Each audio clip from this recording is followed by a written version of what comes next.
Hadirat sekalian yang dimuliakan oleh Allah, para jemaah, ini dari mana aja ini? Lagadar ya? Ya, kebanyakan dari Lagadar ya. Ya, tepuk tangan Lagadar. Hadirat sekalian, para hajah, sesepuh, para ustazah, dan juga para syarifah yang hadir pada siang hari ini, wabil khusus kepada guru kita Syarifah Alawiyah Al-Musawah, dan juga wabil khusus kepada sahibul bait Syarifah Fadilah Al-Kaf. Kita doakan sama-sama semoga selalu diberikan keberkahan oleh Allah dalam rumah tangganya, dalam anak-anaknya, dalam hartanya, dan juga diberikan umur yang panjang untuk selalu taat kepada Allah, dan semoga selalu dalam lindungan dan kasih sayangnya Allah, dan semoga semakin dicinta oleh datuknya Nabi Muhammad SAW. Amin amin ya rabbal alamin. Hadirat sekalian, keimanan kita ini, kita sebagai umat Islam, keimanan kita ini kayak grafik. Tahu grafik? Kadang naik, kadang turun. Kadang naik tambah naik, kadang turun, semakin merosot, kayak grafik. Jadi keimanan tuh naik turun. Lalu bagaimana cara kita mengetahui, oh ini iman saya lagi turun nih? Biasanya sholat duha, biasanya sholat sunnah, qobliyah ba'diyah. Kok ini sekarang malah enggak? Berarti lagi turun. Atau lagi naik? Gimana caranya biar tahu, oh ini lagi naik iman saya? Sekarang saya seneng sholat tahajud, padahal dulu-dulunya enggak. Sekarang saya senang hadir majelis, padahal dulunya jangankan majelis, ya ngaji Iqra aja males. Hadir majelis baca maulid, wah berarti lagi meningkat ini keimanannya. Gimana cara mengetahui iman kita ini lagi naik atau lagi turun? Caranya adalah dengan mengevaluasi amal-amal kita. Jadi amal itu perlu dievaluasi, bukan hanya ujian yang harus dievaluasi, tapi amal-amal kita itu juga perlu dievaluasi. Kita evaluasi amal kita, mungkin bisa dari setahun yang lalu. Kita lihat tahun lalu sama tahun sekarang, kira-kira banyakkan mana nih amal ibadah yang kita lakukan? Atau kalau setahun kejauhan, lupa udah apa aja yang dikerjain. Kita coba sebulan yang lalu dengan bulan kemarin, kira-kira naik apa turun nih ibadahnya? Atau sebulan kelamaan bisa lupa, seminggu kita cek lagi naik apa lagi turun. Jadi kita lihat lagi amal-amal kita. Nabi Muhammad mengatakan dalam hadisnya, "Man kana yaumuhu mithla ansihi,"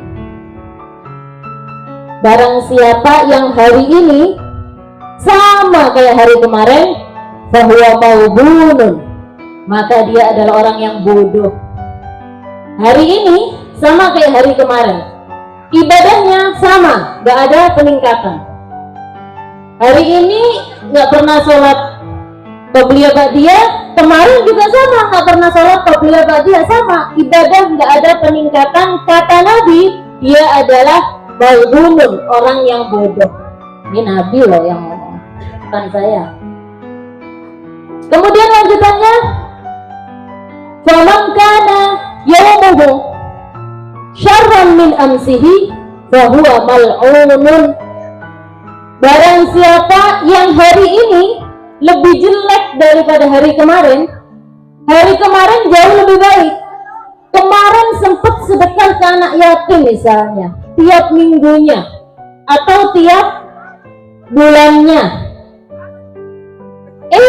Minggu ini enggak, bulan ini enggak, lebih jelek daripada yang kemarin, maka orang ini mal'unun, ay ba'idun min rahmatillah, jauh dari rahmatnya Allah. Na'udzubillah, tsumma na'udzubillah.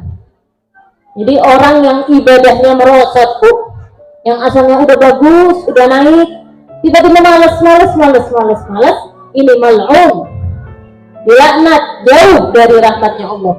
Na'udzubillah, kalau sudah jauh dari rahmatnya Allah. Padahal Bu, rahmat Allah itu begitu besar, rahmat Allah begitu luas, ya kan? Inna rahmatallahi wasi'ah, rahmat Allah itu luas, dan semua makhluk itu kebagian rahmatnya Allah. Bukan hanya manusia saja, tapi juga jin itu kebagian rahmat Allah. Tumbuh-tumbuhan kebagian rahmat Allah. Hewan juga kebagian rahmat Allah. Manusia lebih besar porsi rahmat Allah. Manusia bukan hanya yang mukmin saja loh dapat rahmat Allah. Orang kafir itu juga dapat rahmat Allah. Buktinya apa? Coba kita lihat orang kafir.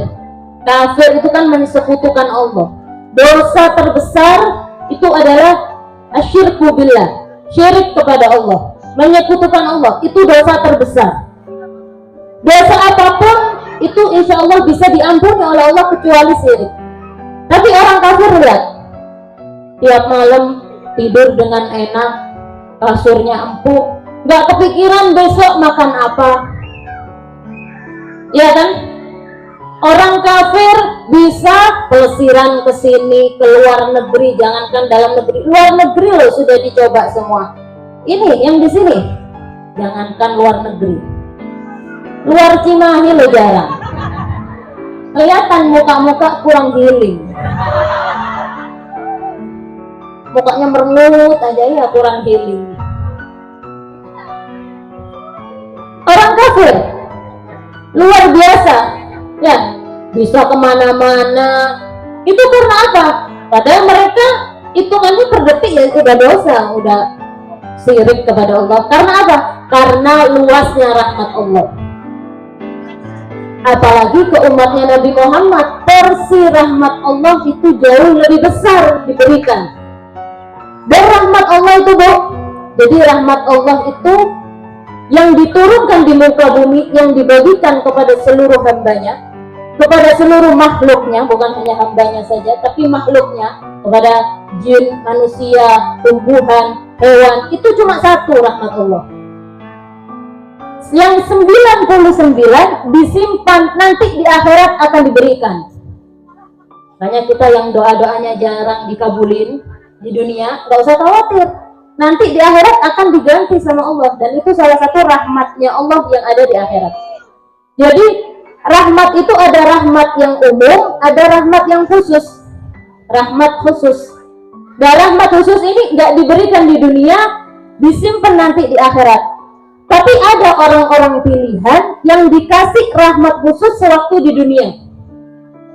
Jadi di dunia udah dapat rahmat khusus yang harusnya nanti di akhirat. Siapa mereka? Rahmat khusus yang Allah berikan, yang harusnya di akhirat tapi diberikan di dunia, ini adalah wilayah. Wilayah itu pewalian. Jadi orang-orang yang diangkat jadi wali, diangkatnya sama Allah, bukan ngaku-ngaku. Karena seorang wali nggak bakal ngaku-ngaku wali, bukan wali murid juga, ya, bukan wali kelas juga.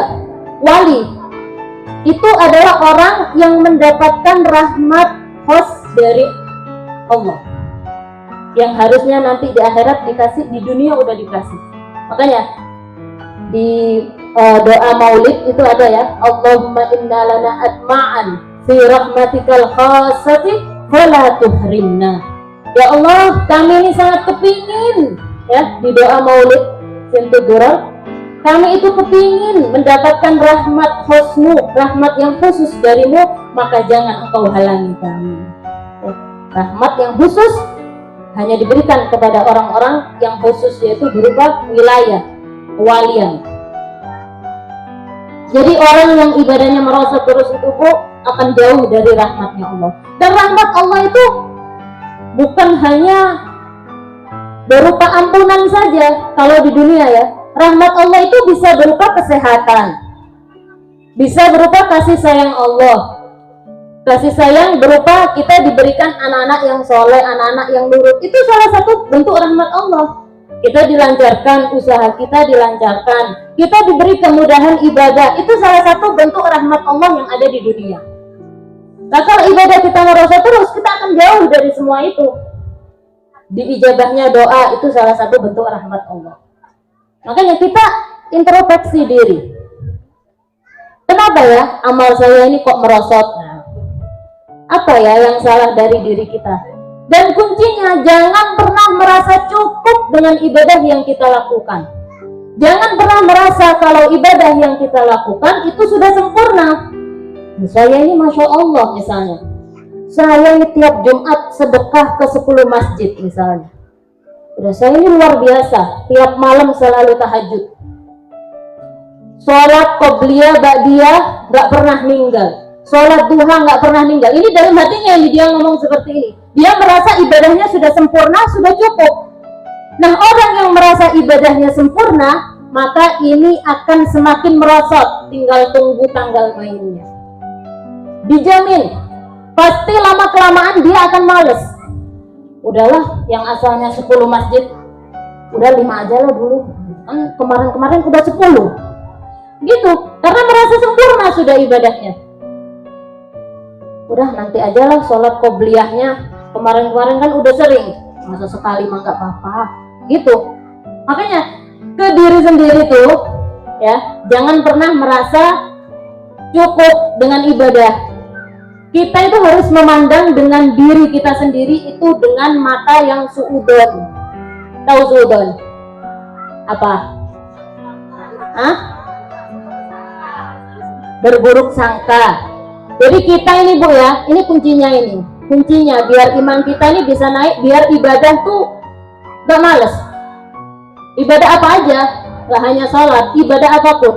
Kita pandang diri kita itu dengan mata yang jahat, ainus suhat, dengan suudon. Pandang diri kita seperti itu. Aduh, saya sedekah misalnya, jangan-jangan gak diterima yang kemarin. Udah saya sedekah lagi aja. Tuh, akhirnya gitu. Sholat qobliyah, sholat ba'diyah, saya sholat aja lah. Belum tentu yang kemarin itu sempurna dan diterima. Udah saya sholat aja. Jadi ke dirinya itu ngerasa suudon terus. Ngerasa suudon terus. Ngerasa kurang terus. Udah taklim nih ya, ikut ke majelis taklim misalnya. Udah dengerin ceramah berjam-jam ya. Aduh, ilmu saya ini nggak ada apa-apanya ternyata ya. Saya ini bodoh banget ternyata. Udah saya besok mau hadir lagi ke kajian tuh. Jadinya semangat karena apa? Memandang diri sendiri itu dengan suudon. Tapi kalau ke orang lain memandang dengan penuh husnudzon. Kalau ke orang lain harus husnudzon, harus banyak husnudzonnya, harus banyak baik sangkanya. Kalau ke orang lain harus berbaik sangka. Kalau ke orang lain, kalau kita kan kebalik, kita ini kebalik. Kalau ke orang lain banyak suudonnya, kalau ke diri sendiri banyak husnudzonnya. Tetangganya baru punya mobil, pasti itu dapat korupsi itu suaminya. Pikirannya udah jelek aja. Tetangganya pamer perhiasan, pasti itu habis nyolong di toko emas. Pikirannya udah suudon terus. Padahal yang harus itu kita memandang orang lain dengan husnudzon dan memandang diri kita dengan suudon. Dan husnudzon ke orang lain itu Bu, meskipun yang kita husnudzoni, yang kita baik sangkai itu ternyata nggak sesuai kenyataan. Kita ngelihat ya, tetangga kita rajinnya hadir kajian terus, nggak pernah telat, selalu di depan. Wah, Masya Allah itu ahli surga. Kita husnudzon ya. Ternyata sampai rumahnya rajin maksiat juga ternyata. Sampai rumahnya Tapi kita sudah berhusnudzon dia adalah orang yang semangat, cari ilmunya semangat. Nah, husnudzon kita itu nggak akan rugi kita dengan husnudzon kita.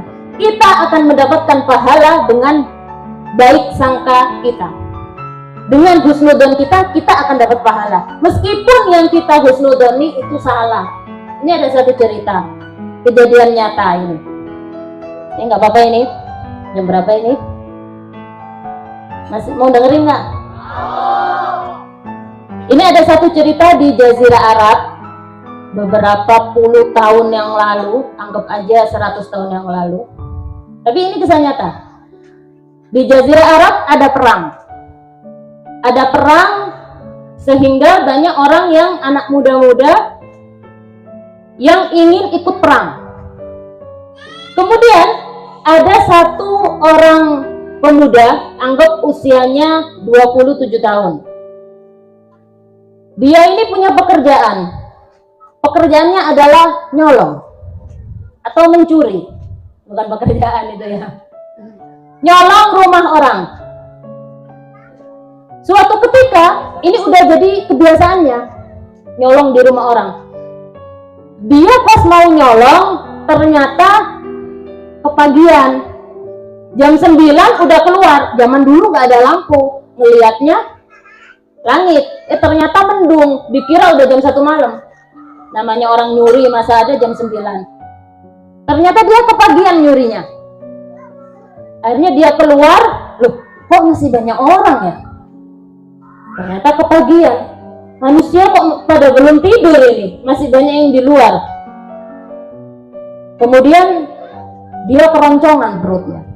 Karena kepagian tadi keluarnya ya. Sampai lupa nggak makan. Keroncongan perutnya. Dan orang maling kan juga butuh nutrisi ya. Biar nggak keliru yang dicolongnya ya. Akhirnya dia lapar banget. Ketemu sama satu bapak-bapak. Mau kemana? Kata ditanya. Bingung dia. Masa mau jawab saya mau nyolong rumah orang? Kan enggak. Oh, saya mau jihad. Mau jihad katanya. Jihad tanda kutip. Saya mau jihad, Pak. Oh, Masya Allah. Kamu ini mau berjuang di jalan Allah. Kalaupun kamu meninggal, kamu bakal syahid. Katanya bapak tadi. Husnudzon ini. Ayo masuk ke rumah saya. Biar rumah saya ini keberkahan. Ada orang yang mau berjihad di jalan Allah. Disuruh masuk ke rumahnya. Kamu sudah makan, Nak? Belum, Pak. Oh, kebetulan ini ya di dalam hatinya. Saya emang belum makan. Udah disiapin makanan akhirnya. Udah lengkap. Bermacam-macam makanan ada. Dari sop, gulai, ya. Apalagi ayam bakar, kebuli. Ya, coba jengkol nggak ada jengkol, nggak masuk list, nggak doyan soalnya. Udah disiapin berbagai macam, kemudian dia makan. Oh, emang lagi lapar. Makan, terus dia minum, dan airnya itu nggak habis, disisain sedikit. Kemudian diambil sama bapak tadi. Dia udah kenyang, dia berangkatlah berjihad dia. Dia berangkat berjihad. Nah, si bapak ini ngelihat air yang masih ada, diambil sama dia. Ini air bekas orang yang mau berjihad di jalan Allah. Kalaupun dia meninggal, dia bakal syahid. Berkah ini. Akhirnya diminum sedikit sama bapaknya, dan sisanya diusapkan ke anaknya. Jadi si bapak ini punya anak perempuan. Anak perempuan nggak bisa jalan, lumpuh. Umur 19 tahun anaknya. Diusapkan ke kaki anaknya. Ini nak barokah, ini nak air ini. Ini air bekas seorang yang berjihad di jalan Allah. Seorang mujahid ini. Orang yang hatinya ikhlas, yang rela mengorbankan dirinya untuk menegakkan syariat agama Allah. Insya Allah nak, berkah buat kamu ini. Coba diusapkan. Barokahnya seorang mujahid, Allah kasih kesembuhan. Diusapkan. Berdoa kepada Allah ya, terus diusapkan dengan dia yakin bahwa ini adalah wasilah kesembuhannya dia. Diusapkan, kemudian tiba-tiba dicoba untuk berdiri, bisa. Buat jalan bisa. Nangis dia dipeluk bapaknya. Terus orang tadi gimana ceritanya? Setelah beberapa hari, anggaplah 1 minggu, Dia sudah selesai dalam jihadnya. Dia pulang membawa apa namanya? Ini apa? Apa namanya? Karung. Sampai gak konsen ini. Gondolan. Ya, gembolan. Gembolan. Apa gembolan? Gembolan. Dapat bermacam-macam. Ada kipas angin, ada centong nasi, dapat macam-macam, ada mangkok, dapat macam-macam pokoknya. Digembol gini ya sama dia. Kemudian pas dia lewat, dia melihat rumahnya bapak yang ngasih dia makan. Oh, ini kan rumahnya bapak yang ngasih saya makan kemarin, kata dia. Udah, saya mampir ya, sekedar berterima kasih, setor muka aja. Keluar bapaknya, ngelihat pemuda tadi udah bawa gembolan, disambut sama bapaknya. Masya Allah, kamu datang lagi, udah selesai perangnya. Oh, itu ghanimah ya, katanya. Dapat ghanimah kamu, katanya. Dia itu lupa kalau dia itu pernah bohong bilang jihad, lupa dia ya. Oh iya pak, katanya. Udah masuk sini, disuruh masuk lagi. Terus bapaknya bilang, saya ini maaf ya, kemarin waktu kamu makan air bekas kamu saya ambil, saya nggak izin dulu, saya minum dan saya berikan ke anak saya. Kaget ini mujahid ini tadi, kaget, aduh jangan-jangan keracunan nanti ya. Langsung ditutup gini mukanya, aduh gimana ini, katanya. Terus gimana pak? Alhamdulillah anak saya sembuh, bisa jalan. Kagetnya, hah? Masa pak, katanya dia. Iya, barokahnya kamu seorang mujahid. Akhirnya dia nggak enak hati kan, dipuji-puji terus. Dia bilang, pak sebetulnya itu gini ya pak ya, saya ini bukan mujahid, saya ini adalah seorang pencuri. Kata bapaknya, udah jangan tawaduk kamu, jangan tawaduk, saya tahu kamu ini bukan pencuri, katanya dia. Oh, anak saya bisa sembuh kok minum bekas air kamu. Udah kamu jangan tawaduk, jangan nutup-nutupin. Loh bener pak, saya ini bukan pencuri, saya ini bukan mujahid, saya ini seorang pencuri. Udah, gak usah gitu, gak apa-apa kok, katanya. Terus bilang gitu, beneran pak, saya ini pencuri. Tiba-tiba anaknya yang perempuan keluar. Bener pak, dia memang pencuri, katanya dia. Oh itu benar, katanya laki-laki tadi. Tuh benar itu anaknya itu. Saya memang pencuri, saya bukan mujahid. Terus kata perempuan tadi, dia telah mencuri hatiku, katanya. Akhirnya ngelihat bapaknya ini ngelihat kok anaknya kayaknya demen nih sama pemuda. Ya mukanya juga nggak jelek-jelek amat. Udah gini aja, daripada kamu bilang kamu pencuri, gimana kalau kamu saya nikahkan sama anak saya? Kamu mau nggak, katanya? Kan kamu udah menjadi wasilah wasilah kesembuhan anak saya. Kamu mau nggak? Akhirnya dia mau. Akhirnya dinikahkan. Dan itu adalah barokah dari husnudzon. Seorang pencuri bisa bertobat dan seorang yang sakit bisa sembuh. Barokah dari apa? Husnudzon. Ya, makanya kalau ke orang lain banyakin husnudzon.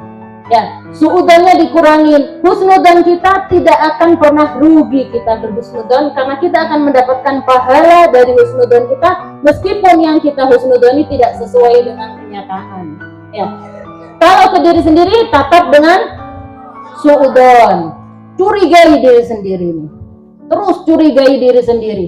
Jangan pernah merasa puas dengan amal yang kita kerjakan. Ya. Terus diri ini pandang dengan pandangan yang jahat. Karena kalau kita merasa ibadah kita sempurna, tunggu saatnya saja ibadah kita akan merosot dan akan ambles. Apa? Ambles itu loh. Apa? Ya, merosot, hilang sudah amal-amal itu tadi. Nah, makanya itu kuncinya. pandang diri sendiri dengan suudzon dan pandang orang lain dengan husnudzon, ya. Dan semoga kita semua diberikan ketetapan iman, ya, iman yang tabat. Kita minta kepada Allah setiap sehabis sholat ataupun dalam sholat kita berdoa di tahiyat akhir dalam sholat kita doa, ya muqallibal qulub tsabbit qalbi ala dinik. Wahai zat yang membolak-balikkan hati, tetapkanlah hati kami dalam agamamu, dalam agama Islam, meninggal sampai dalam membawa Islam. Ya, itu harus kita baca setiap hari, karena hati itu gini loh, bolak-balik, ya, pagi seneng, sorenya bisa benci. Hati itu bolak-balik, nggak ada yang tahu. Makanya kita minta kepada Allah ditetapkan selalu hati kita, karena kita bisa melaksanakan ketaatan, itu semua fadl dari Allah, karunia-Nya Allah. Ya, makanya kita gunakan umur kita yang kita nggak tahu ajalnya kapan, kita gunakan untuk banyak beribadah. Udah jangan mikirin ini pahalanya udah banyak, saya nggak mau ibadah lagi, nggak usah mikirin itu. Kita ibadah saja karena kita diciptakan memang untuk ibadah. Tugas kita cuma ibadah. Ya, masalah diterimanya atau tidak amal kita itu tergantung dari Allah. Nanti kita selalu berdoa agar ibadah kita ini diterima oleh Allah dan juga hati kita selalu ditetapkan oleh Allah. Mungkin hanya sampai di sini dulu. Semoga bermanfaat. Wabillahi taufiq wal hidayah. Wassalamualaikum warahmatullahi wabarakatuh. Waalaikumsalam warahmatullahi wabarakatuh.